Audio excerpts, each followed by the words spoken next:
Welcome to all. देखिए, हम लोग आज एक क्वेश्चन देखेंगे लीनियर सम का। ठीक है, आपको मैंने लीनियर सम और डायरेक्ट सम ये बताया हुआ है कि हम लोग का लीनियर सम क्या होता है, ठीक है, और डायरेक्ट सम क्या होता है। सिंपली अगर प्लस है तो ये लीनियर सम है, और अगर इस तरीके से है तो ये क्या होता है, ये होता है डायरेक्ट सम। ठीक है, तो ये अभी आप पढ़ चुके हैं ऊपर के इसमें कि डायरेक्ट सम तभी होगा जब जो सब स्पेस है वो क्या होगा, डिसजॉइंट होगा। ठीक है, मतलब जीरो के अलावा उसमें कोई कॉमन एलिमेंट नहीं होगा।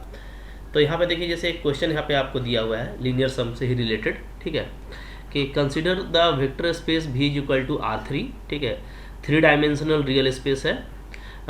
सेट एस दे रखा है एक्स वाई जीरो। ठीक है, डेफिनेटली दोनों रियल नंबर है, और टी इस तरह का है। तो आपको ये दिखाना है कि एस और टी क्या है, सब स्पेस है, such that V equal to S plus T, but V is not the direct sum of S and T. ठीक है, तो ये लीनियर सम तो है बट डायरेक्ट सम नहीं है। तो देखिए, पहले हम लोग लीनियर सम दिखाएंगे। ठीक है, solution clearly S and T represent X Y plane. देखिएगा, अगर आप जैसे एस को हम लोग देखें तो एक्स क्या है, एक्स है मेरा एक्स वाई जीरो, तो जेड कोऑर्डिनेट यहाँ पे जीरो है। ठीक है, तो ये जो है क्या है आपका, ये है एक्स वाई प्लेन। ठीक है, क्योंकि इसमें जेड कोऑर्डिनेट जीरो है। ठीक है, इसी तरीके से इसको देखिएगा तो इसमें आपका वाई कोऑर्डिनेट क्या है, जीरो है, तो ये आपका क्या है, ये है आपका एक्स जेड प्लेन। ठीक है, तो यहाँ पे वही बातें लिखी हुई हैं।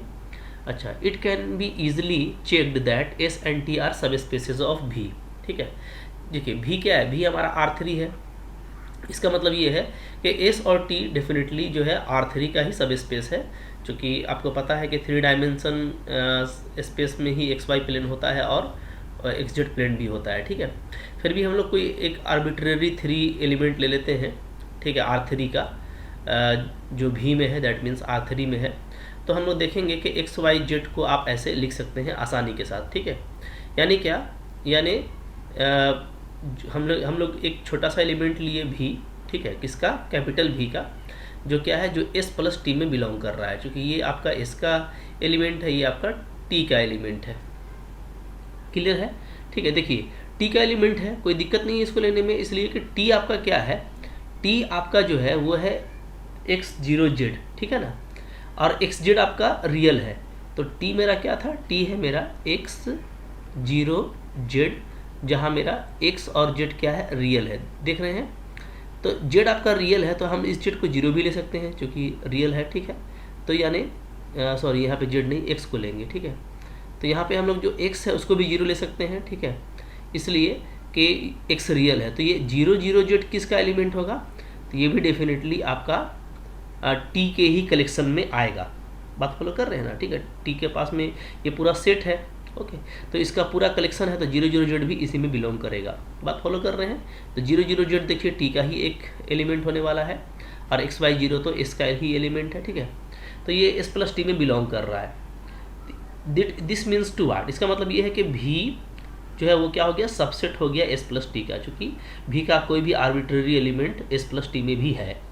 बट हम लोग ये जानते हैं कि एस प्लस टी क्या है, सबसेट है भी का, चूँकि दोनों सब स्पेस है।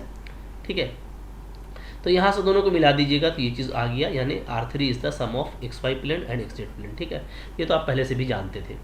अब देखिए, यहाँ पे एस और टी का अगर हम इंटरसेक्शन निकालें तो डेफिनेटली क्या निकलेगा, ये निकलेगा एक्स जीरो जीरो। ठीक है, देखिए अच्छा से, इसलिए कि एक है आपका एक्स वाई प्लेन। ठीक है, अगर आप देखिएगा तो ये मैं आपको दिखा रहा हूँ यहाँ से। ठीक है, ये इस तरीके से, ये हो गया एक्स, ये हो गया वाई, ये हो गया मेरा जेड। ठीक है, अगर हम लोग एक्स वाई प्लेन की बात करें तो ये देखिए, ये है आपका X Y plane, this one, ये क्या है मेरा, ये है मेरा एक्स वाई प्लेन।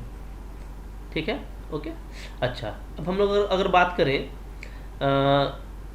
एक था मेरा कौन, एक था मेरा वाई, एक तो मेरा एक्स वाई प्लेन है। ठीक है, जैसे हम लोग देख लिए, और एक है एक्स जेड प्लेन। तो एक्स जेड प्लेन कौन है, तो एक्स जेड प्लेन है आपका, देखिए ये वाला, this one is X Z plane. ठीक है, देख पा रहे हैं आराम से।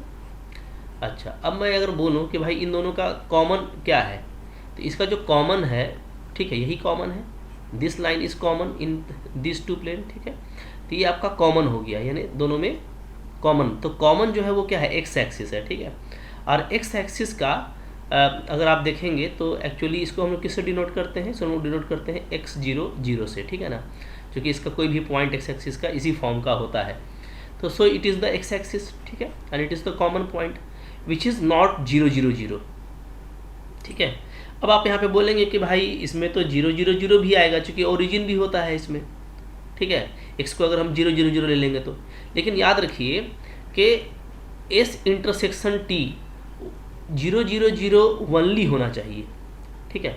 यहाँ पे क्या दिखा रहा है, यहाँ पे दिखा रहा है, देखिए सेट में लिया गया है, सेट में, ठीक है। मतलब यहाँ पे डेफिनेटली ये तो है कि भाई 0 0 0 ये बिलोंग करेगा किसमें, एस इंटरसेक्शन टी में, ये तो यहाँ पे है।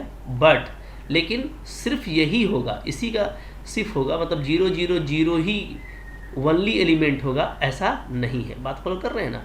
तो यहाँ पे देखिए सेट लगा हुआ है, तो सेट लगा दिया आपने, इसका मतलब क्या है कि अब ये जो है ओनली 0 0 0, तो ओनली 0 0 0 तो नहीं है, उसके अलावा भी बहुत सारा पॉइंट होगा, 1 0 0 भी होगा, ठीक है, 2 0 0 भी होगा, ठीक है। बात फॉलो कर रहे हैं, सारे इस इंटरसेक्शन टी में होंगे। तो इसलिए ये क्या है, not the direct sum of S and T. अगर सिर्फ 0 0 0 आ जाता तब ये क्या हो जाता, डायरेक्ट सम हो जाता, क्योंकि इसको आप जो है लीनियर सम में लिख पाएंगे, ठीक है। उसके अलावा इसमें सिर्फ सिंगल जीरो होगा तो ये डायरेक्ट सम होगा। तो हम लोग जो डायरेक्ट सम पढ़े थे उसमें यही चीज़ पढ़े थे कि डायरेक्ट सम तभी होता है जब उसमें जीरो के अलावा कोई और कॉमन एलिमेंट ना हो, जबकि इसमें ऐसा है कि बहुत सारा कॉमन एलिमेंट आपको मिल रहा है, ठीक है। तो इस तरीके से आपको लिख देना है, ठीक है।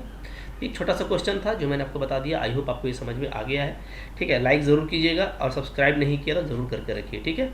Thank you very much.